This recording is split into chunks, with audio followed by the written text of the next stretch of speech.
শিক্ষার্থীরা আসসালামু আলাইকুম। আমি কবির অ্যাকাউন্টিং হোমের পক্ষ থেকে তোমাদের সামনে আরেকটি নতুন ভিডিও নিয়ে হাজির হয়েছি। আমার আজকের ভিডিওর আলোচনার বিষয়বস্তু নিট মুনাফা বের করা।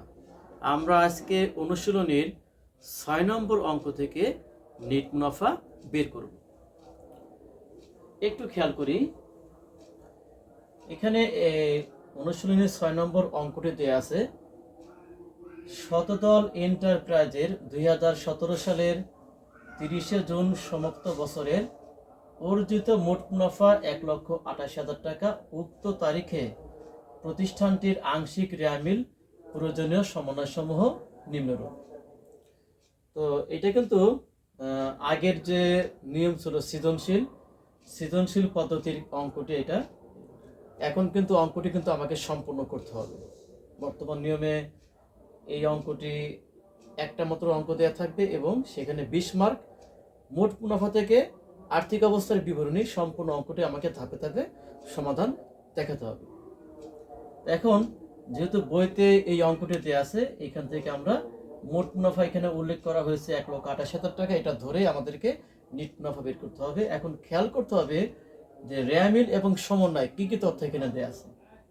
এখানে একটি বিষয় খেয়াল করো, ২০১৭ সালের ৩০শে জুন, অর্থাৎ ২০১৭ সালের ৩০শে জুন হলো তার সমাপ্ত বছর, অর্থাৎ এই ৩০শে জুন তারিখে তিনি তার হিসাবটি সমাপ্ত করেছেন। তাহলে তিনি কোন মাসে তার হিসাবকালটি চালু করেছেন, সেটা হলো যেটা ক্লোজিং মাস থাকবে তার পরের মাসটি কিন্তু আমাদের ওপেনিং বা হিসাবকালের শুরুর মাস। এখন জুন মাসের পরবর্তী মাসের নাম হলো জুলাই। তার মানে ২০১৬ সালের ১৭ সালে কিন্তু হবে না, ২০১৬ সালের জুলাই মাস হলো তার বছরের হিসাবকালের শুরুর মাস এবং ২০১৭ সালের ৩০শে জুন তার হলো সমাপ্ত বছর বা সমাপ্ত মাস।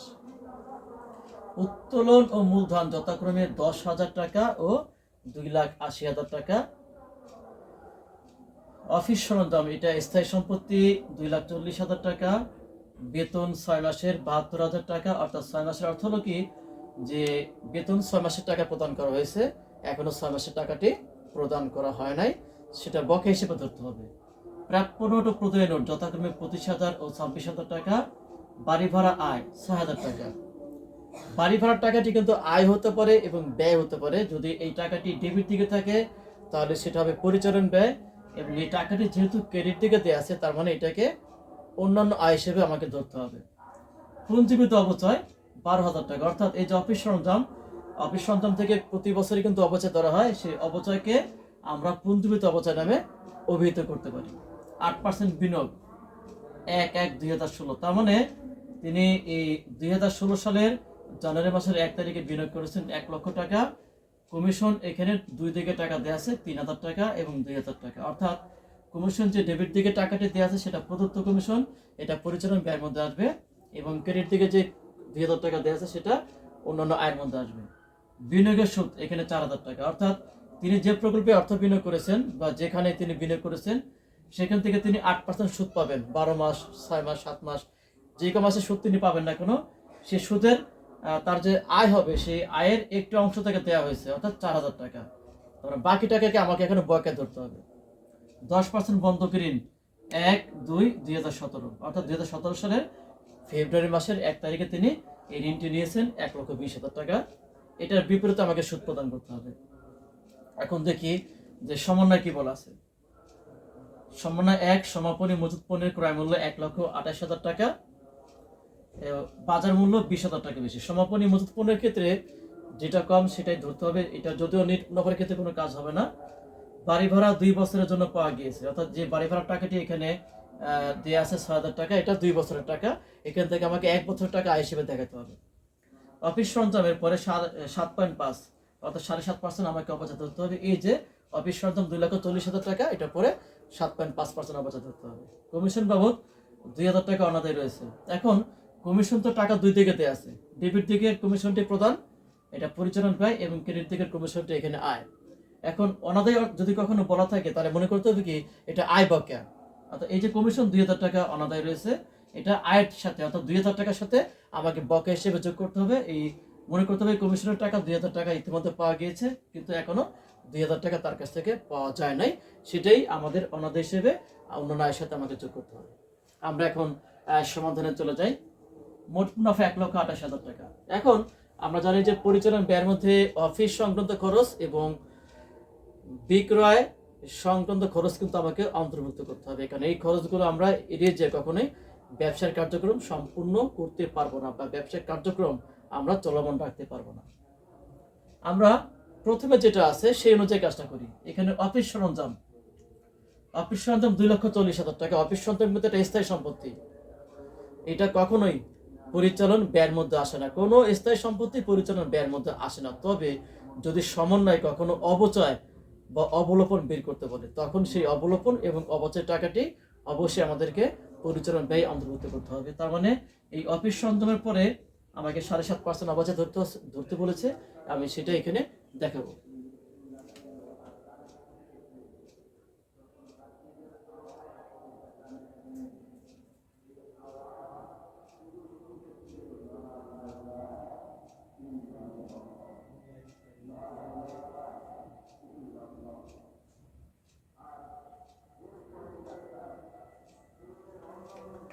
শিক্ষার্থীরা দেখতে পাচ্ছ এখানে অফিস সরঞ্জাম এখানে দেওয়া ছিল 2,40,000 টাকা। তো আমরা এখন এই 2,40,000 টাকা পরে অবচয় ধরবো।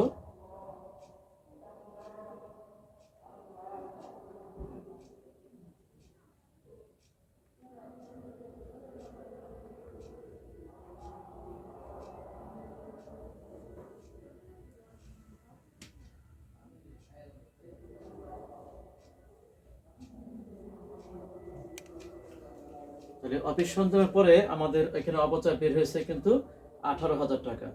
আমি আবার বের করছি 2,40,000 টাকা গুণ 7.5 ভাগ এখানে 100।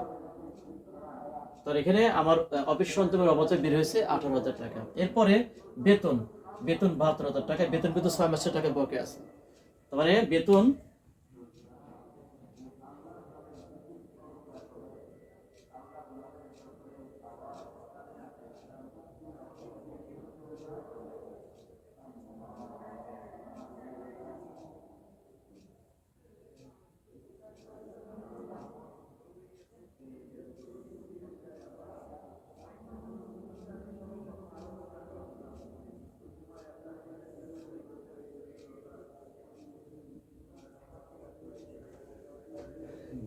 এখানে 6 মাসের টাকা দেওয়া আছে 72,000 টাকা। তার মানে 6 মাসের টাকা বকেয়া বের করবে কি করে? তাহলে এখানে র্যামের কিন্তু 6 মাসের টাকা কিন্তু দেওয়া আছে, কারণ আমি একটি অঙ্ক কিন্তু 1 বছর সমান 12 মাসের হিসাব কলটা ধরে কিন্তু আমাদের করতে হয়। তো আমি একটা কর্মীকে সর্বোচ্চ 12 মাসের বেতন দিতে পারবো। এখন তাকে 6 মাসের বেতন দেওয়ার অর্থ এখানে র্যামের 6 মাসের টাকা দেওয়া আছে। সুতরাং যে 6 মাসের টাকা দেওয়া আছে ভাগ 6 এবং 6 মাসের টাকা বকেয়া আছে গুণ 6। এখানে টাকাটি একই টাকা বের হবে 72,000 টাকা এবং যোগ করলে এখানে 1,40,000 টাকা। আমি আবারও বলছি র্যামের কিন্তু 6 মাসের টাকা দেওয়া আছে। সুতরাং 6 মাসের বকেয়া বের করতে গেলে আমাকে 6 দ্বারা ভাগ দিতে হবে এবং আমাকে 6 দ্বারা গুণ দিতে হবে। তাহলে এখানে 1,40,000 টাকা টোটাল অ্যামাউন্টটা। এখন যদি 2 মাসের বকেয়া হতো তাহলে মনে করতে হবে র্যামেলে 10 মাসের টাকা দেওয়া আছে, তখন 2 মাসের টাকা বকেয়া বের করতে গেলে ভাগ 10 গুণ 2। আমার বকেয়া নিয়ে কিন্তু এর আগে একটা ভিডিও ছিল, আশা করি ওই ভিডিওটি দেখলে তোমরা এই বকেয়া সম্পর্কে আরো ভালোভাবে জানতে পারবে। এখন অফিস সরঞ্জামের অবচয় বেতন 6 মাসের টাকা বের করা হলো। বেতন টোটাল ব্যয় হলো 1,40,000 টাকা। প্রাপ্য নোট বা প্রদানোটে কোনো কাজ নেই। বাড়ি ভাড়া আয় এটারও কোনো কাজ নেই, কারণ এটা আয়ের মধ্যে যাবে। পুঞ্জীবিত অবস্থা এটা পরিচালনের ব্যয়ের সাথে কোনো সম্পর্ক নেই। 8% বিনিয়োগ, এই বিনিয়োগের পর আমাকে 8% সুদ বের করতে হবে। 1 লক্ষ টাকা আছে, যেহেতু টাকাটি ডেবিট দিকে দেওয়া আছে তাহলে সুদ যাবে ক্রেডিট দিকে, এটা অন্যান্য আয়ের মধ্যে যাবে। কমিশন ডেবিট দিকে টাকাটি 3,000 টাকাটি আমাকে প্রদানের মধ্যে দেখাতে হবে।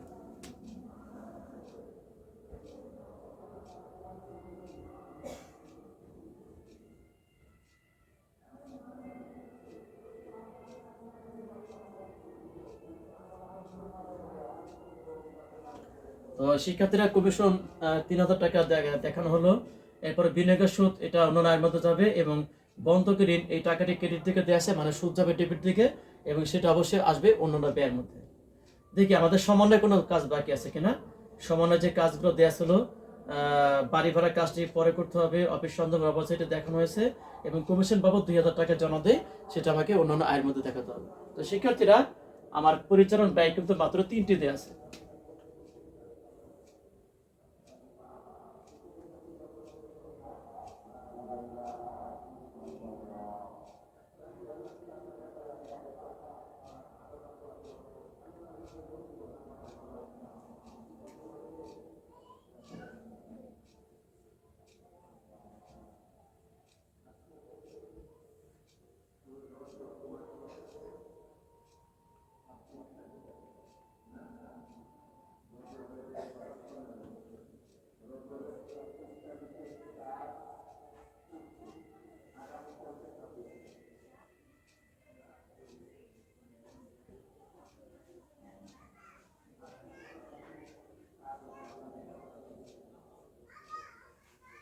তো এখানে আমার পরিচালন ক্ষতি এসেছে 37,000 টাকা, কারণ আমার মোট যে মুনাফা, সেই মোট মুনাফা থেকে আমার পরিচালন ব্যয়ের পরিমাণটা কিন্তু বেশি।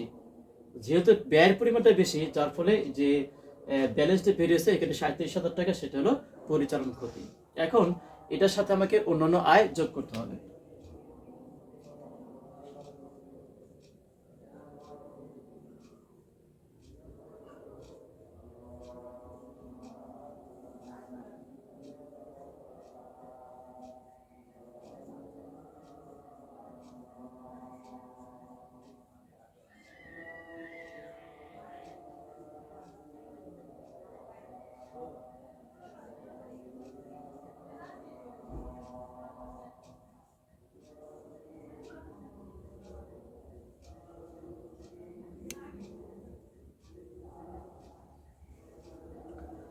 আমার এখানে কমিশন বাবদ আয় ছিল 2000 টাকা, দেখতে পাচ্ছ, এবং সমানে বলা আছে কমিশন বাবদ 2000 টাকা অনাদায় রয়েছে। অর্থাৎ এই অনাদায় মানে হলো আয় বকেয়া, যার ফলে কমিশন আয় 2000 টাকা পাশায় আমাকে এই অনাদায় আয়টা যোগ করতে হবে, এবং টোটাল কমিশন আয় হলো 4000 টাকা। এখন আমার বিনিয়োগের সুদটাকে কিন্তু আয় হিসেবে দেখাতে হবে। এখন বিনিয়োগের সুদের সাথে একটু যেহেতু বের করার পরে আবার সেই টাকাটি পাওয়া গিয়েছে, বিনিয়োগের সুদ যে কয় টাকা বের করব, সম্পূর্ণ টাকাই আমার আয় হবে, কিন্তু সম্পূর্ণ টাকাটি বকে হবে না। ঋণের বন্ধক ঋণের সুদ আমি যে কয় টাকা ব্যয় হিসেবে বের করব, মানে সুদ বের হবে, সেই কয় টাকা ব্যয় হবে, আবার সেই কয় টাকা বকে হবে। আর বিনিয়োগের সুদ যে কয় টাকা আমি আয় হবে বের করার পরে, সেই কয় টাকা বকেয়া ধরতে পারবো না, কারণ বিনিয়োগের সুদের টাকা কিন্তু আলাদা করে আবার এমএলএ উল্লেখ করা আছে। যার ফলে বিনিয়োগের সুদের টাকাটি আমি কখনো সরাসরি উপস্থাপন করতে পারবো না। এখন আমাকে দেখতে হবে যে বিনিয়োগের সুদ কত পার্সেন্ট এখানে বের হয়। তো এখানে আমি দেখতে পাচ্ছি 8 লক্ষ টাকা। এই 1 লক্ষ টাকা, তাহলে 1 লক্ষ গুণ 8, তাহলে এখানে 1 লক্ষ টাকার পরে 8% করলে 8,000 টাকা আসে। এখন এই বিনিয়োগটা করা আছে 16 সালের জানুয়ারি মাসের 1 তারিখে। তা আমার হিসাব কালটা কিন্তু 16 সালের জুলাই মাস থেকে, অর্থাৎ বছরের 7ম মাস থেকে। এই বিনিয়োগটা কিন্তু আগের আর্থিক বছরের। আগের যখন তিনি আর্থিক বছরে বিনিয়োগ করেছেন, তখন তিনি এই বিনিয়োগের পরে 6 মাসের সুদ ধার্য করেছেন। কিন্তু আমার যে 2017 সালে 30 জুন এই হিসাব বছরে বা এই আর্থিক বছরে আমি কখন এটার পরে 6 মাসের সুদ ধরতে পারবো না, কারণ 2016 সালের জুলাই থেকে আমার 7ম মাস থেকে শুরু হয়েছে, এবং 2017 সালের 30 জুন আমার এই হিসাবকালটি বন্ধ বা ক্লোজ করা হয়েছে। যার ফলে এই হিসাব বছরের আগে বিনিয়োগ করার কারণে বিনিয়োগের পরে আমাকে পরিপূর্ণ মানে 1 বছরের সুদ ধরতে হবে। তার মানে 8,000 টাকা, এখানে 8,000 টাকা আসবে। এখন এই 8,000 টাকার মধ্যে আবার ইতিমধ্যে 4,000 টাকা পাওয়া গিয়েছে। আমার আয় কিন্তু 8,000 টাকা, যেহেতু 4,000 টাকা পাওয়া গিয়েছে, সুতরাং আমি আয় 8,000 টাকা দেখালো, বকেয়া কিন্তু আমার 8,000 টাকা হবে না, আমার বকেয়া ধরতে হবে 4,000 টাকা।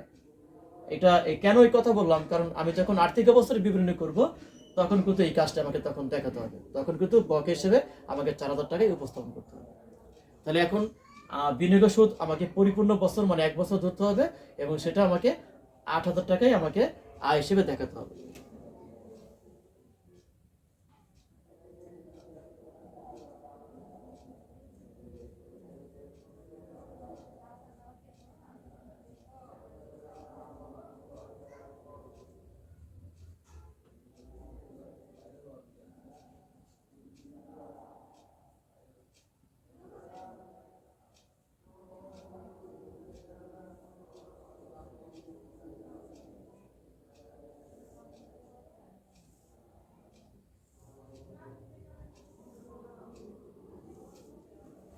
শিক্ষার্থীরা তোমরা দেখতে পাচ্ছ যে বিনিয়োগের সুদ কিন্তু আমি আয় হিসেবে ৮,০০০ টাকা এখানে দেখিয়েছি, কিন্তু যেটা র্যামেলে পাওয়া গেছে ৪,০০০ টাকা, এবং তার সাথে মনে করতে হবে যে আরো ৪,০০০ টাকা বকেয়া আছে, সেটা যোগ করে এখানে ৮,০০০ টাকা দেখানো হয়েছে। সুতরাং আমার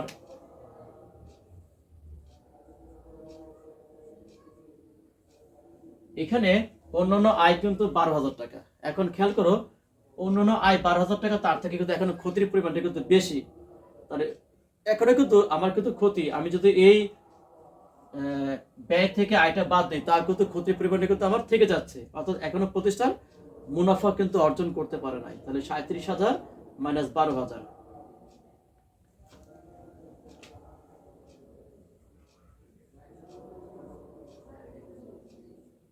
প্রতিষ্ঠানে কিন্তু এখনো ক্ষতি রয়ে গিয়েছে ২৫,০০০ টাকা। এখন এখানে দেখো, আমি কিন্তু এখানে যোগ দিয়েছি, যোগ অন্যান্য আয়, কিন্তু এখানে বিয়োগ দিতে হয়েছে, কারণ আমি যদি ক্ষতি হয় তাহলে ক্ষতির সাথে কিন্তু এখানে অন্যান্য আয়টাকে আমি কখনোই যোগ করতে পারবো না।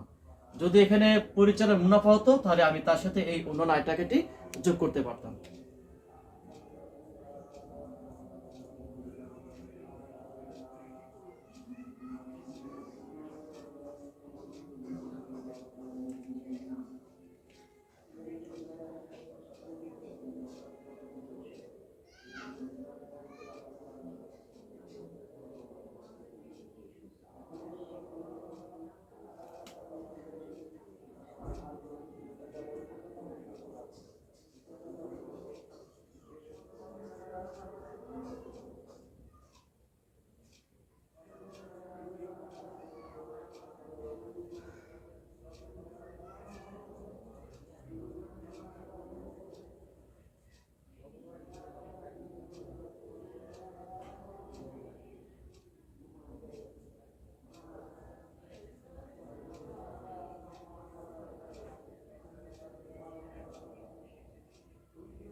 শিক্ষার্থীরা, আমার অন্যান্য আয়ের মধ্যে আরো একটি লেনদেন আসবে, সেটা বাদ পড়ে গিয়েছিল, এই জন্য আমি আন্তরিকভাবে দুঃখিত।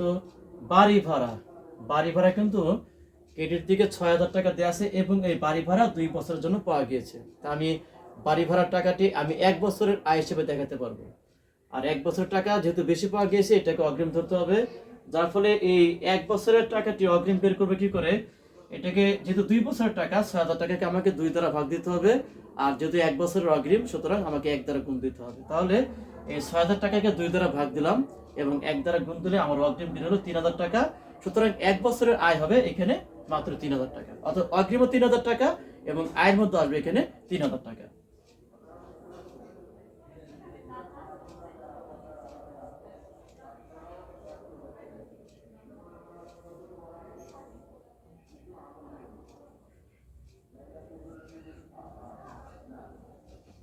শিক্ষার্থী, তারপরে কিন্তু প্রতিষ্ঠানে কিন্তু ক্ষতির পরিমাণটা কিন্তু এখনো পুরোপুরি ভ্যানিশ হয়নি, কারণ ক্ষতি কিন্তু ৩৭,০০০ টাকা।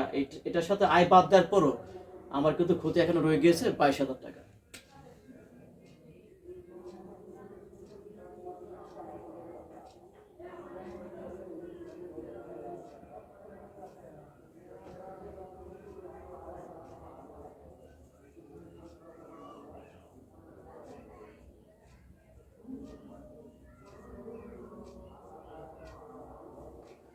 এরপরে অন্যান্য ব্যয়ের মধ্যে আমাকে বন্ধকি ঋণের সুদটা বের করতে হবে। এটা অন্যান্য ব্যয়ের মধ্যে কেন আসবে, কারণ টাকাটা যেহেতু ক্রেডিট দিকে দেওয়া আছে, তাহলে সেই সুদ যাবে আমার ডেবিট দিকে। তো ডেবিট দিকে সুদের টাকা যা মানে অন্যান্য ব্যয়, এই ১,২০,০০০ টাকার পরে 10% করলে আমার টোটাল সুদ হবে ১২,০০০ টাকা। এই ১২,০০০ টাকা হলো ১ বছরের সুদ, কিন্তু এই সুদের টাকাটি আমি ১২,০০০ টাকা দেখাতে পারবো না, কারণ ২০১৭ সালের ফেব্রুয়ারি মাসের ১ তারিখে এই ঋণটা নিয়ে আসা হয়েছে, অর্থাৎ তিনি ১২ মাস কিন্তু ঋণের টাকাটি ব্যবহার করেন নাই। যেহেতু ১২ মাসের ঋণের টাকা তিনি ব্যবহার করেন না, তিনি অবশ্যই ১২ মাসের সুদ কখনো প্রদান করবেন না। তিনি যে ক মাস তার ব্যবসার কাজে এই ঋণটা ব্যবহার করেছেন, তাকে শুধুমাত্র ওই ক মাসের সুদই তাকে প্রদান করতে হবে। তারপরে এখন যদি ৩০শে জুন পর্যন্ত ২০১৭ সালে, তার মানে যেহেতু ১ তারিখে নিয়েছেন, ফেব্রুয়ারি, মার্চ, এপ্রিল, মে, জুন, তার মানে তিনি এই টাকাটি মাত্র ৫ মাস ব্যবহার করেছেন। তা ৫ মাস ব্যবহার করার কারণে ১,২০,০০০ টাকা পরে 10% করলে আসবে ১২,০০০ টাকা, এবং সেটাকে ৫ মাসে রূপান্তর করতে গেলে যেহেতু এক বছর সমান ১২ মাস, তাহলে ভাগ ১২ গুণ ৫, তাহলে এখানে ঋণের সুদ হবে এখানে ৫,০০০ টাকা। এখন বন্ধক ঋণের বিনিয়োগের সুদ যেরকম আলাদা করে দেয়া ছিল, আমার কিন্তু বন্ধক ঋণের সুদ কোথাও কিন্তু এভাবে দেয়া নাই। তো দেয়া না থাকার কারণে আমি কিন্তু বন্ধক ঋণের সুদের টাকা সরাসরি এখানে দেখাতে পারবো, যেটা বিনিয়োগের সুদের ক্ষেত্রে আমি দেখাতে পারবো না। তো এখন এখানে 5,000 টাকা দেখানো হলো।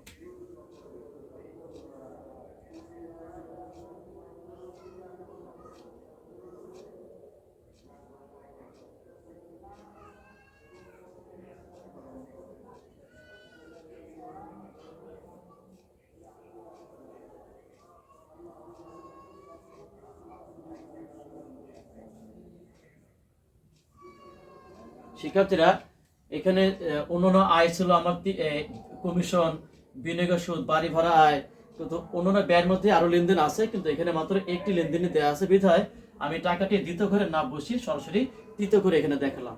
যেহেতু আমার ক্ষতির পরিমাণটা এখনো মিটে যায় নাই, এখানে 22,000 টাকা ক্ষতি ছিল এখানে, আর এটা হলো তোমার অন্যান্য ব্যয়। অন্যান্য ব্যয়টি এখানে বিয়োগ দেওয়ার কথা, কিন্তু ক্ষতি থাকার কারণে এই দুইটাকে আমাকে যোগ করতে হবে। তার ফলে এখন নেট ক্ষতির পরিমাণ বেড়ে দাঁড়ালো 27,000 টাকা। শিক্ষার্থীরা, আজকে তোমাদের সামনে এই পর্যন্তই। যদি তোমাদের কোনো বিষয় সম্পর্কে বুঝতে সমস্যা হয় তাহলে অবশ্যই তোমরা আমাকে, আমার যে চ্যানেল আছে, ফেসবুক পেজ আছে, তোমরা অবশ্যই আমাকে মেসেজ দেবে, আমি সেটা আবার নতুন করে অন্য একটি ক্লাসে বোঝানোর চেষ্টা করব। যে টপিকসে তোমাদের সমস্যা থাকবে আমাকে নক করলে সেই টপিকসটা আমি আলাদা করে বোঝানোর পরে সেটা পরে একটা ভিডিও তৈরি করব।